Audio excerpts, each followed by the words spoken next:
Hello everyone, how are you all? I hope you're doing well and great. Need a book to qualify UGC NET exam? First of all, I just wanna tell you ऐसी कोई book नहीं होती है जिसमें 100% syllabus cover हो, क्योंकि कुछ ना कुछ पार्ट या कोई ना कोई टॉपिक रह ही जाता है। या फिर अगर आप सोच रहे हो कि जिस बुक को पढ़ के टॉपर्स ने टॉप किया है कि मैं वो बुक का पता लगा लूँ तो मैं भी टॉप कर पाऊँगा, या फिर कोई ऐसी बुक जिसके अंदर यूजीसी नेट के एग्जाम में आने वाले एमसीक्यूज आपको उसके अंदर मिल जाए कि क्या पता कुछ एमसीक्यूज वहां पे आ जाए। सो वेट वेट वेट, अपना टाइम वेस्ट मत करो इन चीज़ों को ढूंढने में, क्योंकि ऐसी कोई बुक नहीं होती है। और सिर्फ बुक ही इनफ नहीं है आपके लिए कि आप यूजीसी नेट के एग्जाम को क्वालिफाई कर पाओ। और भी बहुत सारी चीज़ें हैं जिन पर आपको ध्यान देना होता है। सो बुक के पीछे टाइम वेस्ट मत करो, but if you want to qualify UGC NET exam, watch this video till end. So as I said, अगर आप कोई ऐसी बुक ढूंढ रहे हो जिसमें आपको पूरा 100% सिलेबस मिल जाए या ऐसे क्वेश्चंस मिल जाए जो यूजीसी नेट में आने वाले हैं, तो ऐसी कोई बुक नहीं होती है। ठीक है, उसको ढूंढने में अपना टाइम वेस्ट मत करो, अपने रिसोर्सेज को, अपनी एनर्जी को सही डायरेक्शन में लगाओ। अगर आप यूजीसी नेट क्वालिफाई करना चाहते हो तो एक बुक पे डिपेंड तो आप वैसे भी नहीं रह सकते हो, क्योंकि उसके अंदर बहुत ही लिमिटेड चीज़ें होंगी। बट यूजीसी नेट में क्या है कि कहीं से कुछ भी आ जाता है एक पर्टिकुलर टॉपिक से रिलेटेड। तो आपको कैसे पता चलेगा कि उस टॉपिक से जो एनटीए यूजीसी नेट है वो उसी चीज़ को टारगेट कर रहे हैं या फिर उसी पॉइंट ऑफ व्यू से पेपर को बना रहे हैं? ये आप किसी एक बुक से पढ़ के नहीं पता लगा सकते हो। और आपको बहुत सारी बुक्स इकट्ठी करने की भी कोई भी ज़रूरत नहीं है, क्योंकि जितना मटेरियल आप अपने पास लिमिटेड रखोगे उतना ही आपको एंड में उसे रिवाइज करने में हेल्प मिलेगी और कंफ्यूजन कम होगी। तो अब कैसे स्टेप वाइज चलें कि यूजीसी नेट क्वालिफाई हो जाए, क्योंकि बुक्स आज के टाइम में इनफ नहीं है कि सिर्फ बुक से हम पढ़े तो हमारा काम बन जाएगा। ओके, ये हमारा कोई ग्रेजुएशन या मास्टर्स का एग्जाम नहीं होता है कि एक सब्जेक्ट की एक बुक हम वो ही पढ़ेंगे क्योंकि टीचर तो उसी बुक से पेपर बनाएगी। तो ऐसा नहीं होता है इसके अंदर। तो सबसे पहले आप क्या करोगे कि सिलेबस डाउनलोड करो, जो आपके सब्जेक्ट का पर्टिकुलर सिलेबस है उसे डाउनलोड करोगे, या फिर उसे प्रिंट कर लो, या फिर यूनिट वाइज जो आपके टॉपिक्स हैं उन्हें आप लिखो। उससे आपको पता चलेगा कि कौन कौन से ऐसे टॉपिक हैं यूनिट 1 में जो आप ऑलरेडी पढ़ चुके हो। क्योंकि आप मास्टर्स कर चुके हो या फिर आप मास्टर्स कर रहे हो, तो आपके पास ऑलरेडी बहुत ज़्यादा नॉलेज है उस पर्टिकुलर सब्जेक्ट की। ओके, और यूजीसी नेट का कोई ऐसा अलग या अतरंगा सा सिलेबस नहीं होता है, स्पेशली पेपर 2 का, जो आप ऑलरेडी अब तक पढ़ते हुए आए हो वो ही सिलेबस रहता है। बस थोड़ा-सा एडवांस हो जाता है। चाहे हम उसको एमसीक्यूज़ के मामले में कह सकते हैं कि वो थोड़े से हाई लेवल के क्वेश्चन्स हमसे पूछते हैं या फिर थोड़े ट्रिकी क्वेश्चन पूछते हैं, बट वो सिलेबस न्यू नहीं होता है। तो कभी भी अगर आप फ्रेशर भी हो तो भी ये मत समझो कि आपको कुछ नहीं आता है, क्योंकि आपको बहुत कुछ आता है। जो आपने अब तक पढ़ा है वो ही आपके काम आएगा।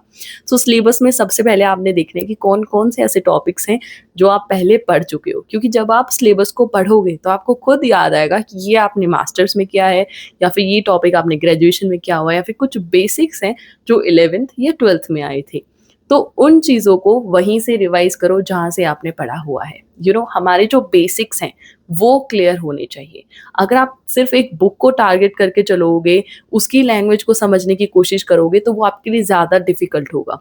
चीज़ें वहाँ से स्टार्ट करो जहाँ से आपने ऑलरेडी पढ़ा हुआ है, क्योंकि अगर आपको कोई कॉन्सेप्ट है वो अच्छे से आपको पता है, आप उसको उसकी नॉलेज है, ठीक है?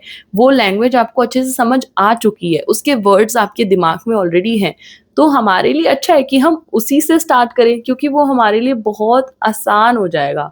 अगर आप कोई नई लैंग्वेज पढ़ोगे या कोई नई बुक से स्टार्ट करोगे, तो आपके लिए डिफ़िकल्ट होगा उस चीज़ को मग अप करना, उस चीज़ को समझना, उस चीज़ को अपने दिमाग में रखना, ठीक है? तो उन टॉपिक्स को टिक कर दो जो आप अब तक पढ़ चुके हो, या फिर जो आपने एक बार पढ़े हैं बट आप रिवाइज़ करोगे तो हो जाएगा।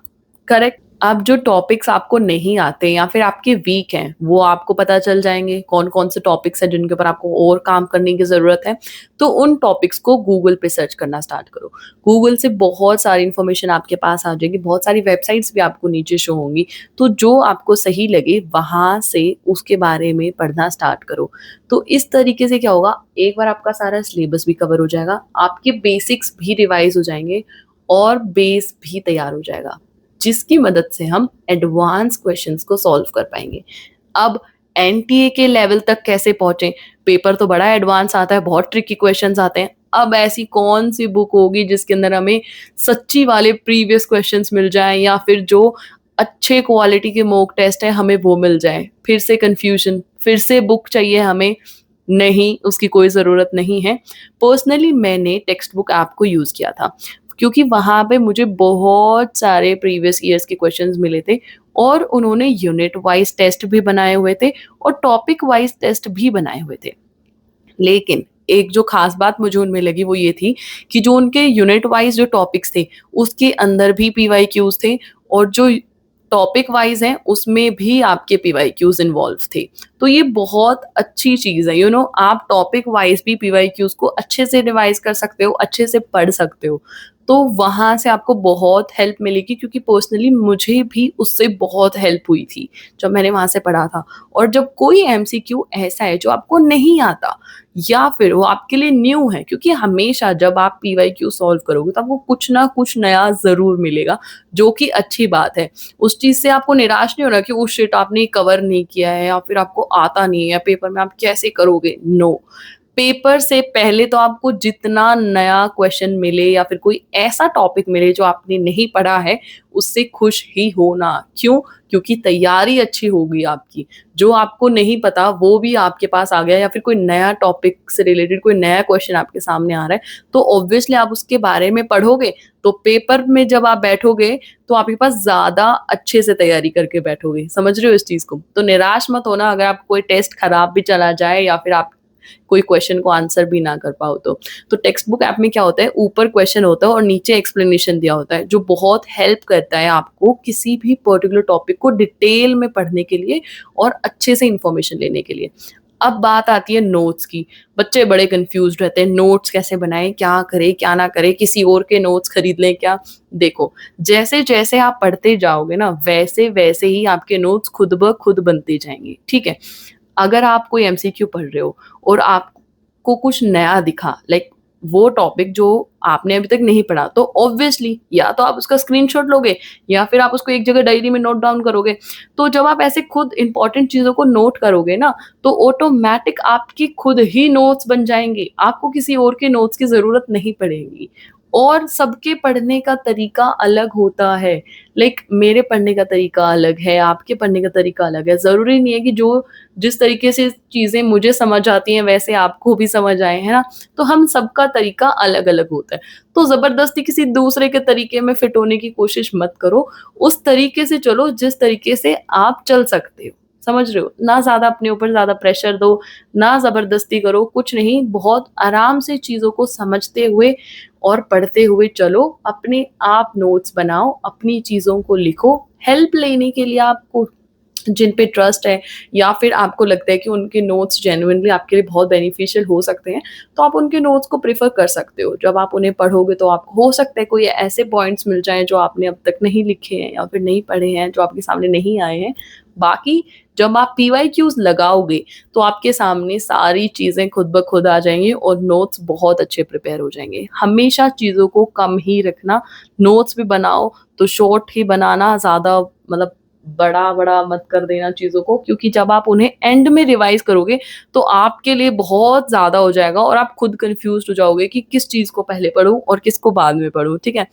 तो चीज़ों को समझते हुए चलो, लिखते हुए चलो और अच्छे से तैयारी करो। यहाँ तक समझ आ गया सबको कि कैसे करना है और क्या करना है? चीज़ों को प्रैक्टिस करो। देखो अभी आपके पास टाइम है, 4 महीने होंगे या 5 महीने हैं, तो अभी से ही प्लान करो कि आपको कैसे कितने टाइम में अपना सिलेबस कवर करना है, कितने टाइम में आपको आपके टेस्ट लगाने हैं। किसी के भी पर्टिकुलर टाइम टेबल में फिट होने की कोशिश मत करो। एक तो रिलैक्स रह के सारी चीज़ें करनी है, प्रेशर लेके करोगे तो चीज़ें याद नहीं रहेंगी, भूल जाओगे।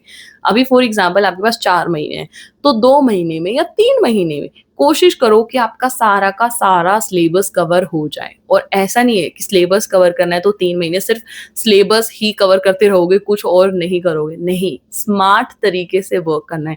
लाइक अगर आप कोई एक पर्टिकुलर यूनिट से पढ़ना स्टार्ट करते हो, तो फिर उसके एमसीक्यूज़ को भी साथ-साथ लगाओ, ताकि आप एमसीक्यूज़ लगाओगे तो जो आप पढ़ चुके हो वो रिवाइज़ हो जाएगा और कुछ नया होगा तो तभी के तभी ऐड ऑन हो जाएगा। तो उसको आप कैसे करोगे? कोई भी ऑनलाइन में बहुत सारे टेस्ट होते हैं, अदरवाइज़ टेक्स्ट बुक ऐप तो है ही, या फिर जो भी आपने बुक अभी आपके पास है, अगर उसमें पीवाईक्यूज़ हैं, तो वहाँ से भी कर सकते हो। जो मिल रहा है, जहाँ से मिल रहा है, वहीं से करना स्टार्ट करो, टाइम वेस्ट मत करो, किसी एक चीज़ पे डिपेंड मत रहो, अपनी नॉलेज को टाइम टू टाइम चेक करते रहो। कैसे करोगे? टेस्ट के थ्रू। टेस्ट लगाओगे, क्वेश्चन अटेम्प्ट करोगे तो पता चलेगा कि क्या नया है और क्या जो आप ऑलरेडी पढ़ चुके हो, ठीक है? तो इस तरीके से आपने पढ़ना है। चीज़ों को प्लान करो, अपनी टू डू लिस्ट बनाओ कि आज के दिन में आपने ये टॉपिक कवर करना है, तो करना है, तो उसके एमसीक्यूज़ भी साथ-साथ लगाने हैं, ठीक है? तो इससे आपको बहुत हेल्प होगी और आपकी तैयारी बहुत अच्छे से हो पाएगी। If you still have any doubt, any query, so let me know. I'm here to help you and I hope this is helpful for you. Thank you very much and please subscribe my channel too. Thank you.